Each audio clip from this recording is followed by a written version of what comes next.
more than 1 million unique readers.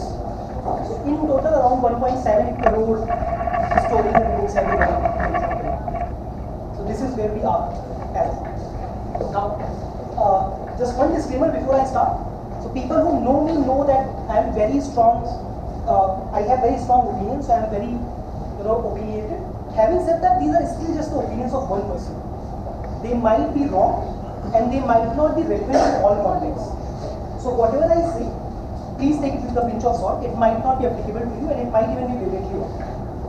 So the way I am planning to structure this discussion for today is that for about 10 minutes, I will just give generic yarn about growth and growth hacking. Then I will give you options in which way you want to go. If you want to, for example, ask me to deep dive into 3 or 4 channels, for example, digital marketing or SEO or Facebook or Snapchat or something else, I can do that. If you would rather prefer that I talk a little bit more about the generic yarn, happy to do that as well. Or if you would rather prefer that I talk about what we did at Pratilipi, happy to do that. Or if you would rather prefer that the assignments that you have done, the workshop that you have done, if you want me to deep dive to them, we can do that as well. So we'll see which of these 4 people prefer, we will do.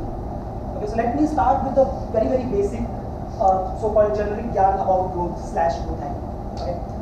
So first thing is that it's a very famous quote that growth, I have terrible handwriting, I'm really sorry, solves everything. Excuse me, there's light coming on it, so can you see? It's literally just 3 words. Growth solves everything. Okay. I don't think people Growth solves everything. Okay, so a lot of people, especially in tech startups, would often say that growth solves everything. And that's largely true. That is also the reason why most VCs typically say that a good market against a bad founder, market wins. Bad market against a good founder, still market wins. So even, for example, a guy called Travis, right, the founder CEO of Uber, is obviously one of the smartest and the most aggressive people in the world. Having said that, his previous 3 startups failed. So good market means a lot. A right product, and when I say right, it does not necessarily have to be the most beautiful product. When I say right, I mean what does your customer want? So if you are able to do that, and if you are able to grow it well, chances are that you will be able to raise enough money to get enough engineers to build a better product and everything else. Having said that, there is a disclaimer that I want to add. Not all growth is equal. Zynga grew very well.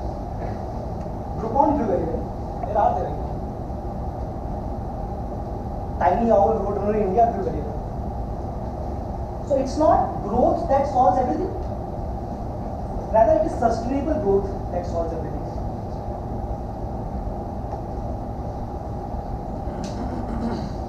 Now, sustainable growth could be, a growth which is not sustainable could be because of many reasons. One of them could be, for example, that your product or the margin that you make on a product might be 10 rupees. While you are spending, let's say, 50 rupees to acquire a customer, and that customer is only transacting once. So the so-called jargon of CAC to LTV ratio, that could be one. And there could be you simply don't have large enough market. You reach the million users that you have, and that's about it. That's probably my biggest worry, by the way. So we are doing pretty okay.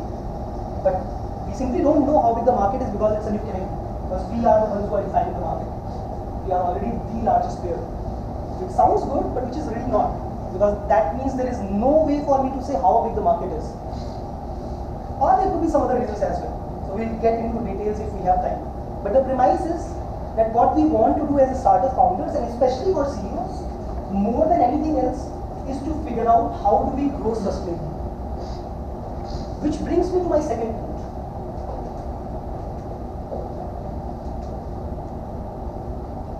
There is no magic pill. So unfortunately, most of the founders that I meet, so I read a lot and I meet a lot of people, both in terms of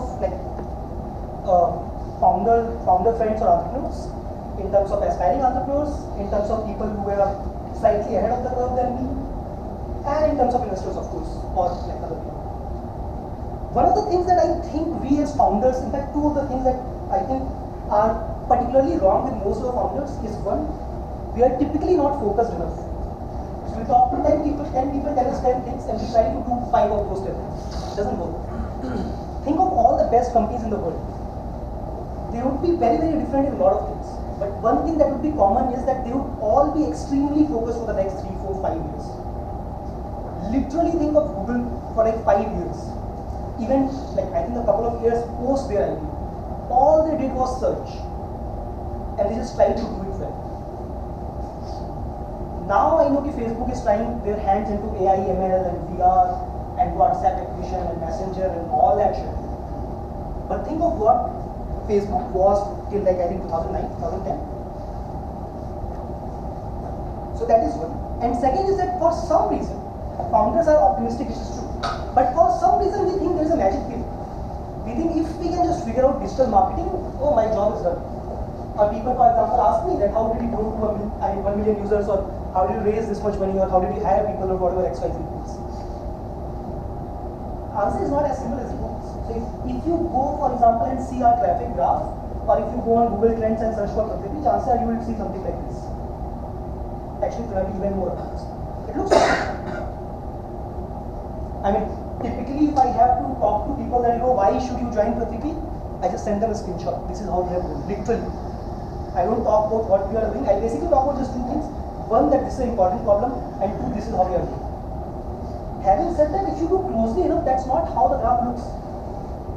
If you zoom in a little bit, you will see the graph would actually look something like this.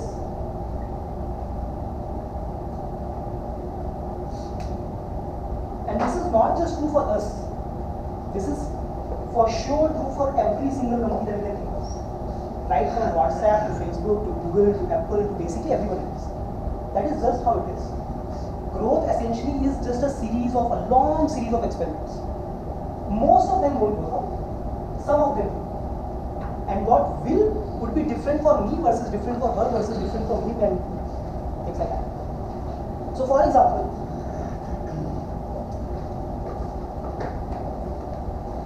a lot of so-called Indian startup experts say that burning money to acquire customers early on is a bad idea. Right? Mahesh Mukti, for example. He has been saying Flipkart is overvalued since the time they raised an entertainment organization. Have you guys studied the history of PayPal? PayPal. They literally threw money. That's all they did. They basically said, use it and get $10 free. Worked pretty okay for them. A couple of minutes back we were talking about how PR is very important. It is. Ever heard of a company called Pratilipi? $10 billion plus company. Have you ever seen an article about that? That quotes their founders. Obviously people like articles, but that is because Pratilipi founders don't want PR. It is the media that want to do the PR. We never disclose our funding number. In fact, I literally ask journalists, if you quote me, I am suing you. That's their job to print articles. That's all. And again, I am not saying PR is bad. I am not saying spending money is good. All I am saying is that it depends on the context. So a lot of people who think, for example, think of the best growth hacks that the world has ever seen. And people typically think of Hotmail, PS I love you. I'm assuming you guys have heard the case story, right? Yeah. Hotmail, PS I love you, everybody knows? No, I have not. Okay. So this is one of the first so-called punchline of growth hacking. The way, so basically when Hotmail was developed by Sameer Bhatia and his friend, there were a lot of other mailing companies which were trying to do the same thing. Some of them had more money than Hotmail did, or Sameer did. So they bought a lot of holdings and media and PR and all of that stuff. He was trying to figure out what do we do considering we can't outspend. So their investor, I forgot the name of the guy, he suggested why don't we let the product itself do the marketing. So automatically every time somebody sends an email, there will be a line at the bottom saying PS I love you, you can get your free email account here. Worked out very well. Very, very well, of course. But if you really think that's all that Hotmail did, are you kidding me? Do you really think nobody has ever tried that before? Putting a signature, and BlackBerry did that, sent from a BlackBerry. Where is BlackBerry right now? It's just one growth tactic that worked very well for X duration of time. Similarly, the second most famous growth hack, so to speak, is Dropbox referral. Invite a friend, you get 500 MB, I get 500 MB. It worked pretty well, it's still working pretty well. But do you really think Dropbox is the only company that does it? every single tech company, or not every single, but every single consumer internet product company would have done referral at some point in time. It worked awesomely for Dropbox, didn't work out very well for other people. Similarly, limited invites worked out awesome for Facebook, right? So Facebook's, again, growth hack, the so-called most famous growth hack has been that they did exclusivity. It's only available to Harvard students. Later on to Wharton and Yale and Payne and only Ivy League, then only Tier 1, then only college students and all of that. Worked out pretty well for Facebook, obviously. Having said that, again, if I do exclusivity for Pratilipi, chances are I am dead. Nobody cares about at least nobody in this room cares about the reading writing platform for Kannada or Hindi or Marathi. Anybody does? So the point that I have been trying to make essentially is that during the course of discussion I will talk about a lot of things that might work. They will not work for everyone. There is no magic. Stop believing that if I do just this, it's going to work out. Or if I don't do this, then I'm done. So in our case, for example, we have made obviously plenty of mistakes. And we have done a lot of things that people said you shouldn't. And I think we have done fairly okay. Not Facebook, not yet any business. But I think we have done fairly okay. Sorry, one question is that you talked about CAC and LTV, but a platform like yours, the revenue starts coming in only when you grow a little because you don't have product as such, right? Initially. My CAC is basically zero. Yeah, exactly. Sorry? My CAC is basically Your zero. CAC is zero. I don't spend money on marketing and advertising. Well, very, very limited money. So exactly. So I mean, because LTV is also almost zero initially. So basically, again, okay. So one third point. So this is a lot more detailed. We'll get to it. Right now I'm still talking about 40,000. Okay, so just one last point, not as important as these two, but basically that all your investors, all the investors, be it private investors like angels or VCs or private equity players, or public market investors like me and you if you want to invest in equity market, they don't care about where you are right now, at least not the smart ones. Sorry for the language, but nobody gives a fuck where you are right now. It's not about today. It's always about tomorrow. That is why I am investing. If I wanted today, I would have put the money to that. Which essentially means that you would think things from the perspective which of these things is either repeatable or scalable. So there are a couple of exceptions I will get, but very, very broadly, so you will make some long shots. So for example, we are trying out a couple of things right now, which will not do anything for me for like 3 years. And honestly, there is a 50% chance that we won't even be there for 3 years. Chances are we shut down. Tech startups, that's just how it is. Having said that, you still have to play the long game. SEO, for example, it's not a magic pill, it doesn't do anything in 3 months, literally. And I have done fair bit of SEO. So it takes typically at least 3 to 4 to 5 to 6 months before you see anything out of that effort. It's probably worth trying. Similarly, there could be some things which are not very scalable or repeatable, but because they are either easier to do or they are the only things that you can do right then, so it makes sense. So for example, Pinterest is the fourth growth hack, which is the most popular one and the funniest one. So Pinterest founder, what he did essentially was that he went to different cyber cafes and just changed the homepage to Pinterest.com and that's it. And he ran away. The best growth hack ever. That is how he got his first 10,000 users. But do you really think that has scaled? Do you really think I can change a homepage for 1 million people? It's pretty hard. Okay, so enough yarn. Coming to specifics. So basically, as I was saying, we have 3-4 options. One option is that I can talk about like generic stuff again in more detail, or I can pick up any couple of 2, 3, 4 channels that you guys want. Just to give an idea, so I have a lot of interest in consumer internet. So I know a little bit about consumer internet, not so much about other sectors like fintech or enterprise or healthcare, but I can try. That is one way. I mean, second way. Third way is ki if you guys have questions, I can just try and answer them to the best of my ability. And the fourth option is we can go through your presentations. I think you can continue and then we can continue asking questions. Yeah, we can in between, we can ask you, because actually this session, the primary thing, I mean, we were interested in was the growth hacking part, because you just said, right, CAC was 0. So how did you make it into that big number without spending on exactly the wrong person. A better question would have been, why did you? So for example, Uber actually outspent their their competitors.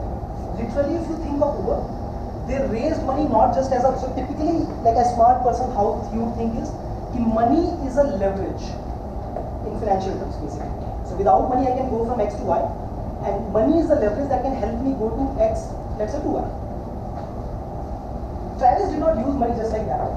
Travis used money to bully me, literally. Lyft is by and large dead. Sidecar, by and large dead. Taxi unions in most cities in US work for him. Flipkart and Snapdeal try to do the same thing in India. Ola try to do the same thing in India. Worked out well for a time, till the time Travis himself came in. So essentially that's why you're saying what your question should have been, why did you choose to not spend money, or too much money on money? So CAC is not 0 because we are great. CAC is 0 because we are not spending money. Okay, so let me do this in fact then. Let me just quickly talk about key experiments that we did, some of which worked out and some of which didn't, in last 2 years. On a slightly, like maybe not 50,000 but 10,000 feet limit times. So our understanding essentially is that we are a consumer internet company, right? Within consumer internet also, we don't produce anything. We are not a media company. We don't have a single journalist or a writer or an editor on my payroll. Okay, we are like Facebook, not like PayPal. Okay, so which essentially means that there has to be some value on the platform for both readers and writers. Typically for all marketplaces and all platforms, irrespective of whether you are in consumer internet, healthcare, fintech, enterprise, doesn't matter. If you are a platform or a marketplace, the hardest question, or at least the first hard question, is how do you call that chicken egg problem? By and large, in most cases, not all, but in most cases, whenever you have a platform, it's a better idea to solve the supply side than the demand side, by and large. Primarily because by and large, supply side needs time to build. Supply side needs hustle to build. Demand side, you can by and large buy through. So for example, let's assume that I'm Amazon. Okay? For suppliers, I need to get these shopkeepers. I need to have a sales force which will go to these shopkeepers, talk to them, get them on board and all of that. But if I got buyers, all I need to do is like do 10,000 TV ads and 100,000 adverts and all of that. People will use it. They might drop off. That depends on how good my product and business model is. But they will come. So demand side, typically you can buy in most markets in most situations.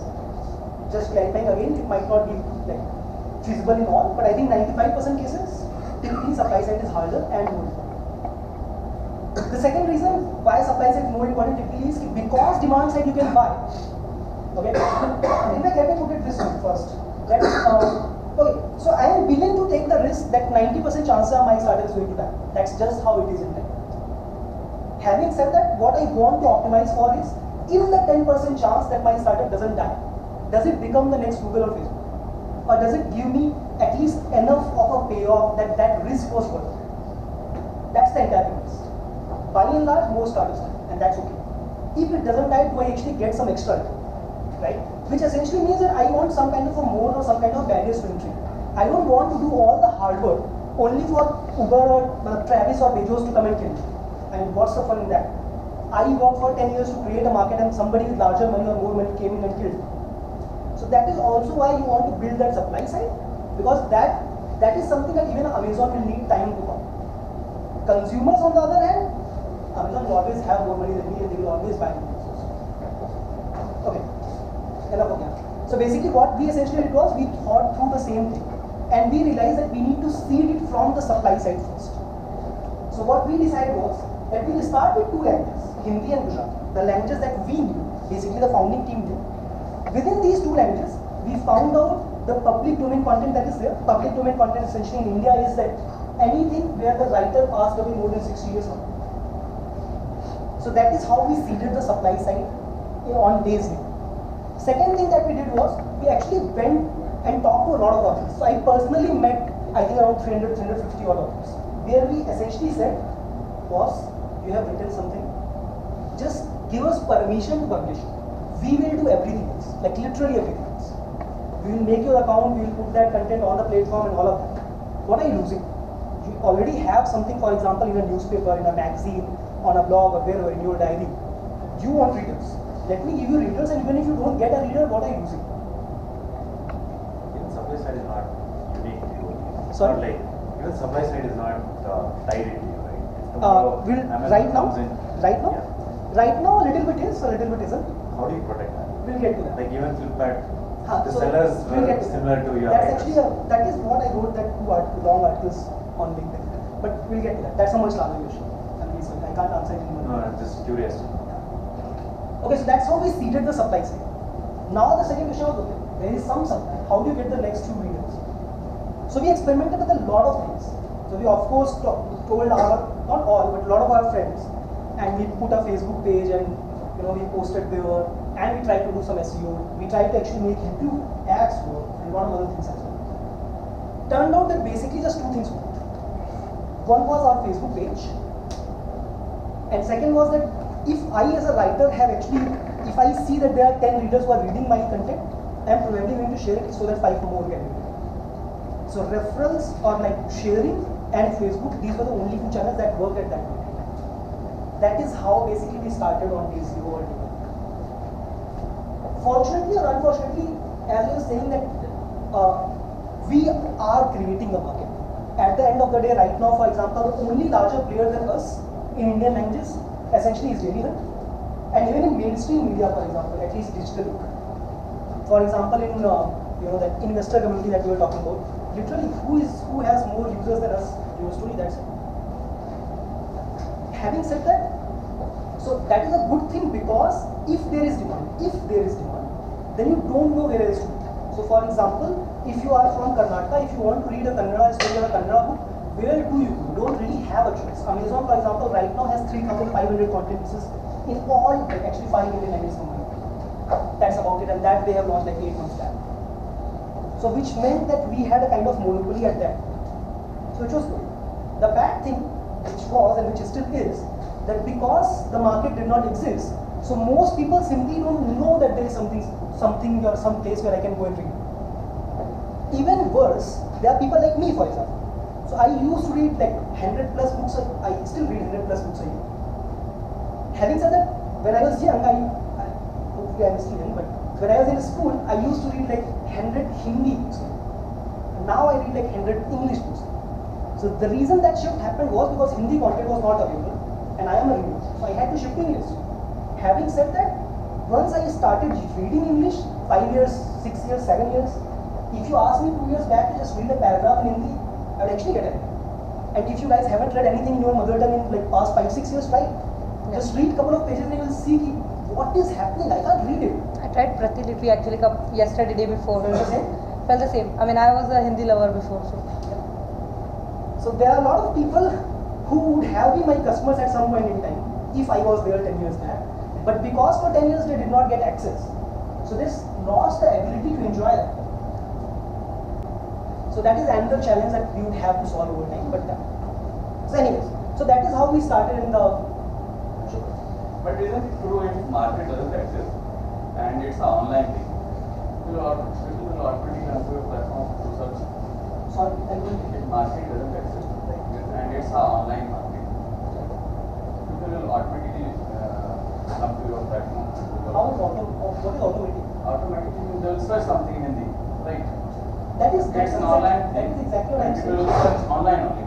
Okay, that is exactly what I'm saying. The search result, like search query itself is not large. So right now, for example, if you see, Hindi kahaniya is searched by roughly around 500,000 people. So you are saying that people don't even search. Because they don't even know if something like this can exist. Now imagine this, let me give you this example. Let's assume that I am also a secret hidden angel. If you don't know that, why would you ask me, can I invest? Because you are the first company, the first large company. I am not the first company, but it is not. But it is the first large company, so to speak, in this domain. So people simply don't know if something like this can exist or does exist.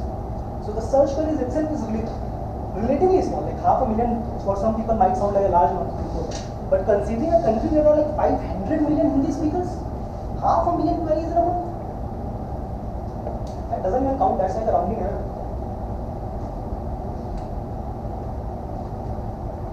But do you have, I mean, maybe it's out of context, but do you have the publishers of magazines? No. No. That's Why an not? conscious call that I did. Why? That Yeah, I I think that I'm curious to know why. So I'll get to that when I am answering this question. Those two are actually tied up. So again, just to clarify, we are like Facebook in the sense that it's a platform connecting people. Okay, so which means that we don't allow publishers to publish on the platform. It has to be a person. You can only publish what you have written or you own the copyrights. That's it. Is it like Facebook or is it like Medium for it? Medium would be a better approach. Actually, not exactly either of them, but like this is just an analogy for you to understand. So Medium, something like Medium. But for example, like you gave an example, the story behind this was that you wanted to read those Hindi books which you used to. So I mean, for example, I was searching Tenali Ram on your platform, to be very frank with you. Come in time. Yeah, so that's where I was like, why it's not, I'm just... So you guys want me to answer your questions before I go further? I can do that as well. So, As you feel comfortable. sure. So instead of going into growth, this is actually a different dimension, but related to growth, is how do you defend your turf? You have grown to 100 million users or 50 million users, whatever. But how do you make sure that you haven't done all the hard work only for somebody else to come and steal that? So I am a very strong believer that in consumer internet, not necessarily true for other domains by the way, we can get there if you want. Essentially for consumer internet, there are really only two modes that work. One is network effects, which could be either driven by people or by data, and the other is economies of scale. So for example, the reason I am on WhatsApp is not because WhatsApp product is the best messenger in the world. For some of you it might be. The only reason I am on WhatsApp is because every single guy that I talk to is basically on WhatsApp. Where else would I go? Hello might be awesome, but what would I do there if there is no friend of mine who is there? So to answer your question, this is basically it. The reason a new writer would come on to essentially is because you have the most readers. Where else would you publish? And if you are a reader, you would go wherever there is more content. Still there's no exclusive. Still there's no Like exclusive. it would automatically become exclusive over a period of time. Let me put it this way. Okay. So right now, for example, if you have to write an article, okay, where do you write? Basically, I am guessing either LinkedIn or Medium or your own blog. That's it. Any other places? How hard do you think it is to build a blogging platform? Why are there only 3 players? That is because of network effects. The reason you write on LinkedIn is because your readership is there. The reason you write on Medium is because there are chances that there will be more readers who will be reading it. That's exactly it. If LinkedIn could become large enough for it to say that Medium pay only 50 people will read, but on LinkedIn there will be 5,000 people who will read, you will stop publishing on LinkedIn that day. There are at least 250 app stores in the world. How many app stores do you develop your app for? iOS, Android, Windows, anything else? Maybe Kindle, anything else? So you don't need exclusivity. That is the best part. Having said that, we have plans to enforce that as well. But I'm saying that's not important. If you can build strong enough network effects, it's irrelevant. It doesn't matter. But how does that connect back to your previous idea saying that you first need to focus on the supply side than demand side? It doesn't. That's why I was saying that was about growth. This is a random question that 2 people asked, so I just thought I'll explore that. So my point essentially was that the reason you grow, well, not the reason, but if you are spending so much time and effort and your heart and soul and blood into this, you want to defend that as well. Right. So that's why I thought it's relevant. It's not exactly it's not exactly same or related, but relevant. Somebody else was saying something? Yeah, okay. So this was about people network effects. That the more consumers would go wherever there are more suppliers. For example, think of marketplaces, right? Which is the largest marketplace in the world? Open marketplace. eBay? Which is the second largest one? Amazon. Well, okay. Outside of Amazon in eBay, let's say. Well, okay. Actually, my mistake. Think of a market one. So, just because I have a monopoly, for example, in Bangalore, doesn't necessarily mean I have a monopoly in Delhi. So let me put it this way. Let's pick a market. Okay. Second-hand goods in US, which is the largest marketplace. eBay. Second hand goods.